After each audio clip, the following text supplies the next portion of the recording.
पश्चिम बंगाल में अभी तक जो ममता दीदी ने दिया है, अगर वो भीख थी तो बीजेपी के जीतने के बाद जो हालत होने वाली है उसे देखकर कहोगे बीजेपी छोड़ो, ममता दीदी ही ठीक थी। बीजेपी के चुनाव जीतने और टीएमसी के चुनाव हारने के बहुत सारे फैक्टर्स हैं। जैसे ममता दीदी ने 15 साल बंगाल पर शासन किया, लेकिन अपने सिवा किसी को पार्टी का चेहरा बनने ही नहीं दिया। एकदम तानाशाह वाली प्रवृत्ति विकसित हो गई थी। तानाशाही इस हिसाब की कि एक social media influencer Amit Nandi ने सिर्फ फेसबुक पर एक पोस्ट साझा करी थी जो पुलिस के ट्रैफिक अवेयरनेस विज्ञापनों का मजाक उड़ा रही थी। उन्होंने लिखा था, गाड़ी पीकर शराब न चलाएं, जो पुलिस की मुहिम के स्लोगन शराब पीने के बाद गाड़ी न चलाएं का व्यंग्यात्मक रूपांतरण था।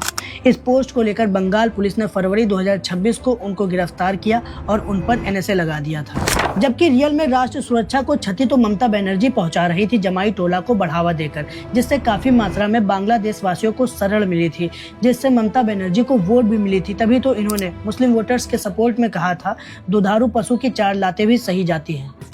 और इतना ही नहीं, भले ही ममता बनर्जी की कुल संपत्ति 15 लाख रुपए है, लेकिन इन्होंने अपने शासन में लोकल गुंडों घोटालों और उत्पीड़न का भी समर्थन किया है, जिसमें शिक्षक भर्ती घोटाला सबसे प्रमुख है। इसमें इनके करीबी मंत्री पार्थ चटर्जी और उनके सहयोगी के घर से करोड़ों रुपए की नकदी बरामद हुई है।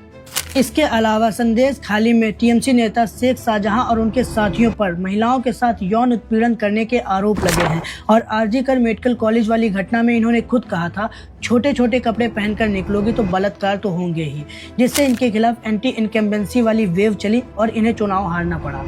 अब इसके बाद सत्ता में बीजेपी आने वाली है और सत्ता में आने से पहले ही भारतीय जनता पार्टी ने अपने रंग दिखाने शुरू कर दिए हैं।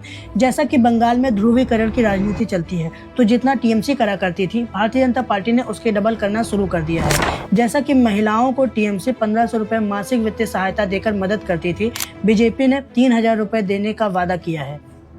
लेकिन बंगाल के लोगों को शायद ये नहीं पता था कि पैसा ही नहीं, क्राइम भी डबल हो जाएगा। कोलकाता के टोलीगंज, कासबा, बरुईपुर, कमारहाटी, बारानगर, हावड़ा, बहरामपुर और आसनसोल जैसी आदि जगहों पर टीएमसी के कार्यालयों और घरों और दुकानों में तोड़फोड़ और आग लगाने की रिपोर्ट्स बाहर आई हैं। और इसके अलावा दोनों पक्षों ने 4 मौतों का दावा किया है, जिसकी जांच पुलिस अभी कर रही है। वैसे बंगाल के लिए ये कोई नई चीज़ नहीं थी, ऐसा तो पहले भी वहाँ होता रहा है, लेकिन ये बीजेपी की शुरुआत थी। हिंसा न करने का वादा भी इन्होंने ही किया था, लेकिन शुरुआत ही हिंसा से हो गई। वादों की लड़ी पहले ही बहाव में बह गई। वैसे ज़्यादा बोलने पर उत्तर प्रदेश जैसे बुलडोजर चल सकते हैं, लेकिन फिर भी हम इतना तो जरूर कह सकते हैं कि ये बीजेपी है, हम सब जानते हैं। जितने वादे किए हैं सबसे मुंह मोड़ेगी। वैसे ज़्यादा नहीं कहता, अगर सुनील पाल की स्टाइल में कहूँ तो रविन्द्रनाथ टैगोर जी के आमार सोनार बांग्ला को चोंगला करके छोड़ेगी।